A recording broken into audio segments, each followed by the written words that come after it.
Hello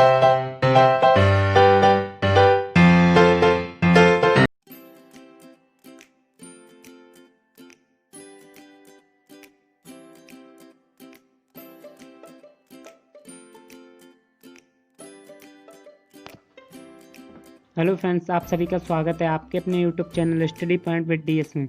आज आपके लिए संख्याएं होती हैं उनके ऊपर वीडियो लेकर आया हूं। अगर वीडियो पसंद आता है तो प्लीज़ हमारे चैनल को सब्सक्राइब कर लीजिए। तो सबसे पहले हमारी संख्याएं होती हैं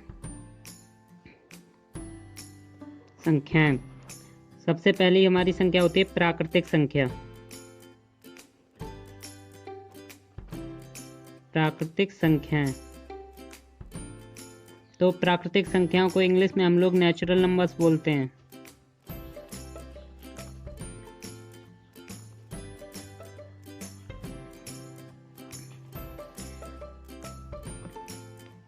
वे संख्याएं, प्राकृतिक संख्याएं होती हैं वे संख्याएं जिनसे हम वस्तुओं की गणना करते हैं, जिससे हम वस्तुओं की गणना करते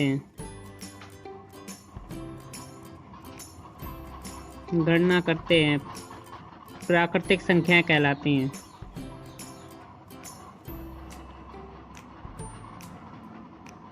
प्राकृतिक संख्याएं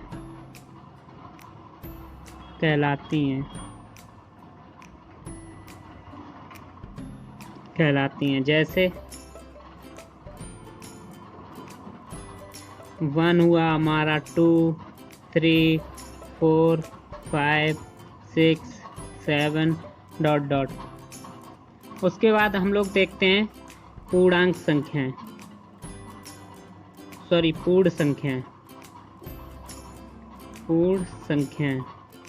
इनको इंग्लिश में हम लोग होल नंबर्स बोलते हैं।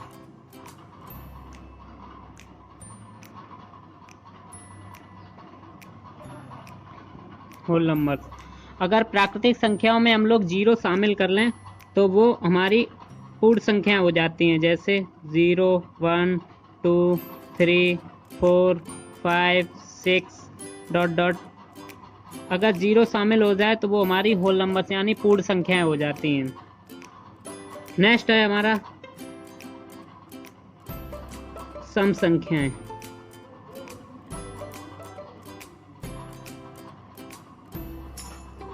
सम संख्याओं को इंग्लिश में इवन नंबर्स बोलते हैं।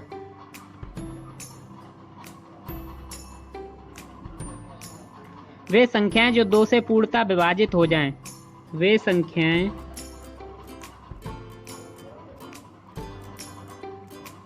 संख्याएं जो 2 से पूर्णतः विभाजित हो जाएं, जैसे 2, 4, 6, 8, 10, 12, 14 जो पूर्णतः 2 से विभाजित हो जाएं वो हमारी इवन नंबर्स यानी सम संख्याएं होती हैं। नेक्स्ट है हमारी जो विषम संख्याएं।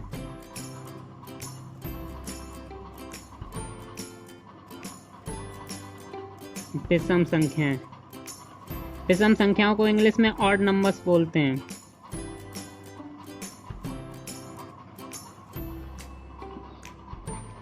वे संख्याएं जो 2 से पूर्णतः विभाजित ना हों। वे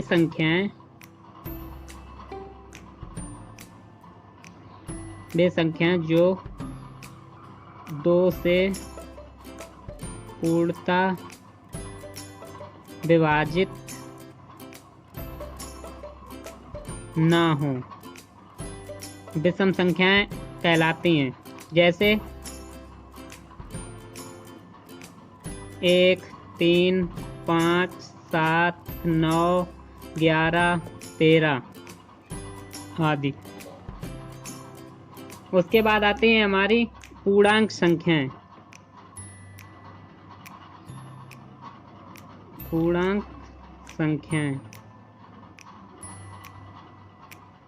तो पूर्णांक संख्याएं हमारी होती हैं।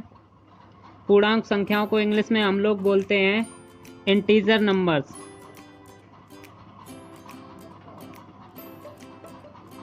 इंटीजर नंबर्स इसमें धनात्मक और ऋणात्मक दोनों संख्याएं होती हैं, जैसे -5, -4, -3, -2, -1, 0, 1, 2, 3, 4, 5, 6। इसमें जो हमारी पूर्णांक संख्या होती हैं उसमें ऋणात्मक संख्या और धनात्मक संख्याएं दोनों आती हैं। अगर कहा जाए आपसे कि आपको हमने 5 रुपए दे दिए तो आपसे हमें लेने हैं तो ऋणात्मक हुए, और आपसे हमने पैसे ले लिए तो धनात्मक हुए। ऐसे ही आप समझ लो जो ऋणात्मक और धनात्मक संख्याएं हैं वो हमारी पूर्णांक संख्याएं होती हैं। नेक्स्ट आती हैं हमारी अभाज्य संख्याएं। अभाज्य संख्याएं, अभाज्य संख्याओं को इंग्लिश में हम लोग प्राइम नंबर्स बोलते हैं।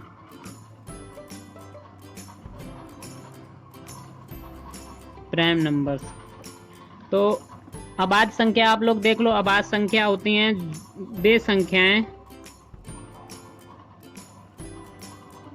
वे संख्याएं जो एक व स्वयं से विभाजित हों। एक व स्वयं से विभाजित हों।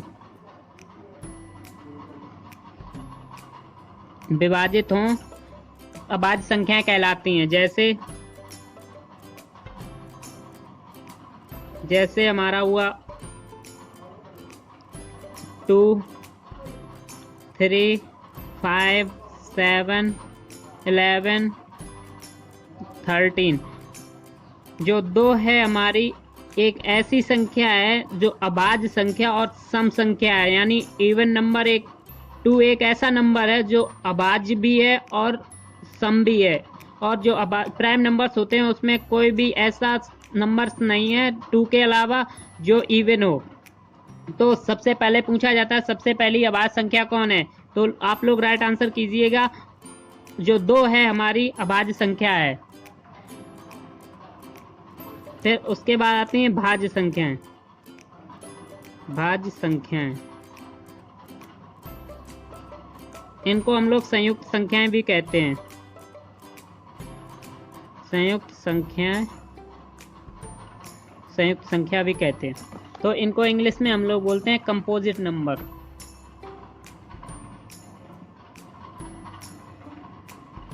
Composite number.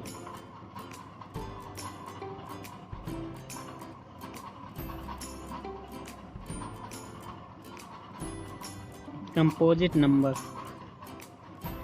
तो आप लोग ऐसे समझ लिए भाज्य संख्याएं वे संख्याएं होती हैं जो एक और स्वयं के अलावा कोई उसका दूसरा गुणनखंड हो तो वो हमारी भाज्य संख्याएं होंगी। जैसे हमने 6 को लिया तो 6 हमारी एक भाज्य संख्या है। जैसे इसके एक 3 होगा गुणनखंड और एक 6 होगा और एक 1 होगा और एक 2 होगा, यानी 2 के अलावा कोई तीसरा गुणनखंड हो तो वो हमारी भाज्य संख्या होती हैं। आप लोग ये ध्यान रखिए, 2 के अलावा कोई हमारा तीसरा गुणनखंड हो वो हमारी भाज्य संख्या होती हैं। और अभाज्य संख्या में सिर्फ 2 ही गुणनखंड होंगे उस संख्या के। जैसे हमारा 7 हमने ले लिया, ये 7, तो 7 के सिर्फ 7 एक गुणनखंड होगा और एक 1 होगा गुणनखंड। इसके अलावा तीसरा कोई गुणनखंड नहीं होगा, तो ये हमारी अभाज्य संख्या होगी। और अगर कोई तीसरा गुणनखंड हुआ तो वो हमारी भाज्य संख्याएं होती हैं। क्वेश्चन पूछा जाता है कि 1 से 100 के बीच में कितनी अभाज्य संख्याएं होती हैं। 1 से 100 के बीच में कितनी अभाज्य संख्याएं होती हैं। 1 से 1000 के बीच में कितनी अभाज्य संख्याएं होती हैं। अभाज्य संख्याएं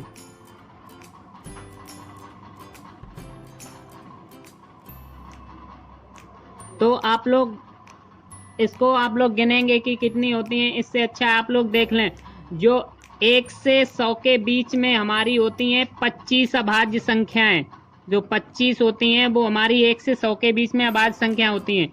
और 1 से 1000 के बीच में 168 अभाज्य संख्याएं होती हैं।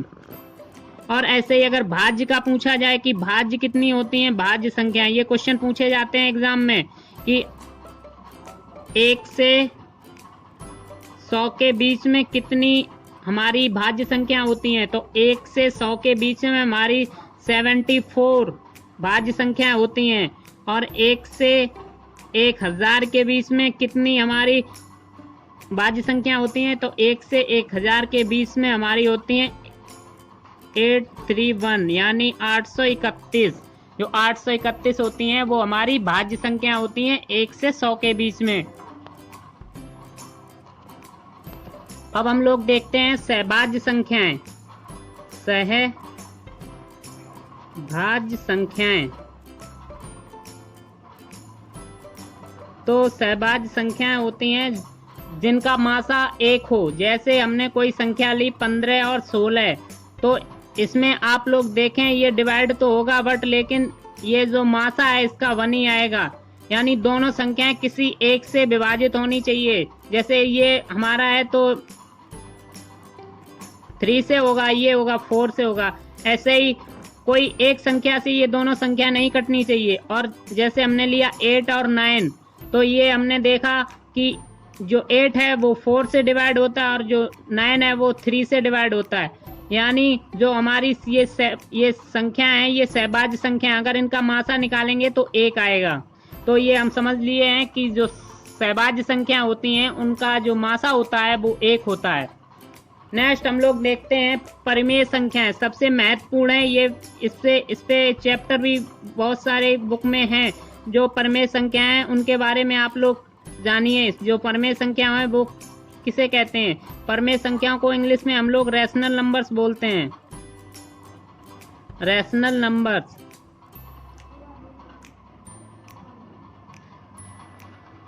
तो रैशनल नंबर्स कौन होती हैं? तो वे संख्याएं जिन्हें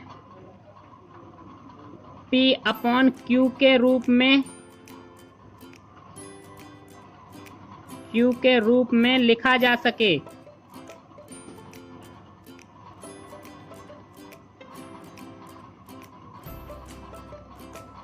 वे संख्याएं जिन्हें P/Q के रूप में लिखा जा सके।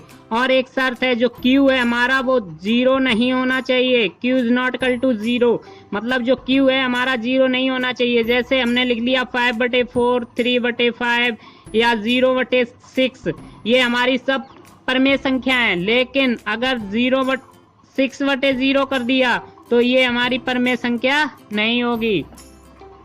उसके बाद जानते हैं परिमेय संख्या को पहचानेंगे कैसे। तो परिमेय संख्या को सबसे अच्छा पहचानने का तरीका है कि ये अगर पहली बात तो ये कट जाएंगी 2-3 नंबर के बाद, अगर नहीं कटती हैं तो ये रिपीट करेंगी। जैसे हमने लिया 10/3, तो इसे हम इसका आएगा 3.3333, ये मतलब रिपीट करती रहेंगी ये। तो ये हमारी परिमेय संख्या है। और अगर नहीं रिपीट करती, जैसे 5/4, तो इसे ये 1 2 5, तो ये कट गया हमारा।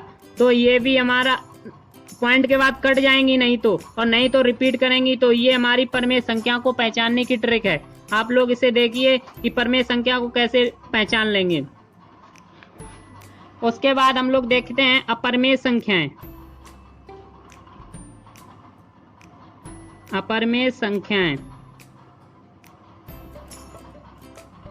अपरिमेय संख्याओं को इंग्लिश में हम इरेशनल नंबर्स बोलते हैं।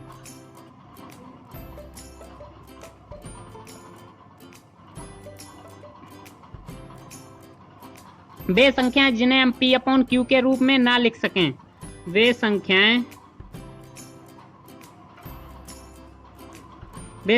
जिन्हें हम P/Q के रूप में ना लिख सकें। P/Q के रूप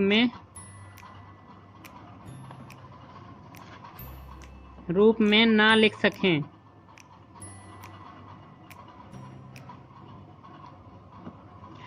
जो रैशनल नंबर्स होते हैं, जो जितनी भी हमारी पूर्णांक संख्या होती हैं वो सब हमारे रैशनल नंबर्स होते हैं। आप लोग याद रखिए, क्वेश्चन पूछा जाता है कि सभी पूर्णांक संख्या क्या परिमेय संख्या होती हैं? तो हाँ, सभी पूर्णांक संख्या हमारी परिमेय संख्या होती हैं। जो अपरिमेय संख्या है उसमें सबसे पहले जो आता है वो जो जितनी भी रूट की संख्याएं होती हैं, ओनली जो रूट की संख्याएं होती हैं वो हमारी सब अपरिमेय संख्याएं होती हैं। 6 हुआ, 8 हुआ, 10 हुआ, तो ये सब हमारी अपरिमेय संख्या है।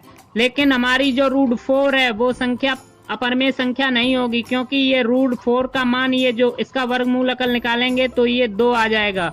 ऐसे ही रूट 9 जो है वो हमारी अपरिमेय संख्या नहीं होगी, क्योंकि इसका जब रूट तोड़ेंगे तो ये 3 आ जाएगा, इसका वर्गमूल लेंगे तो 3 आ जाएगा। तो जो ये संख्याएं दी हुई हैं वर्ग होता है जिसका, वो हमारी सब परमेय संख्या होती है, ना कि अपरिमेय संख्या। अब उसके बाद आता है लास्ट में वास्तविक संख्याएं।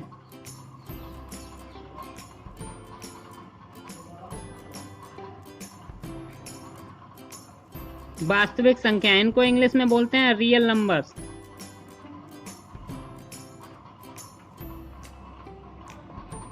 तो रियल नंबर, इसमें सारी परमेय संख्याएं, सारी परमेय संख्या आप लोगों को हमने बता दिया है। सारी परमेय, सारी अपरमेय,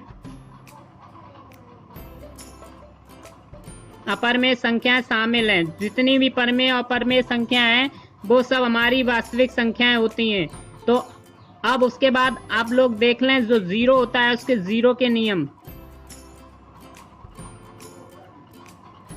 जीरो के नियम, अगर किसी संख्या में जीरो का गुणा किया जाए तो वो संख्या जीरो हो जाती है। अगर किसी जीरो में किसी संख्या का भाग दिया जाए तो वह जीरो हो जाती है। अगर किसी संख्या में जीरो का भाग दिया जाए तो वो इन्फिनाइट हो जाती है। और अगर किसी संख्या की पावर अगर जीरो हो जाए तो उसका मान सदैव 1 होता है। ये आप लोग याद रखना। अगर वीडियो अच्छा लग रहा हो तो प्लीज़ लाइक एंड शेयर अवश्य करना। जय हिंद।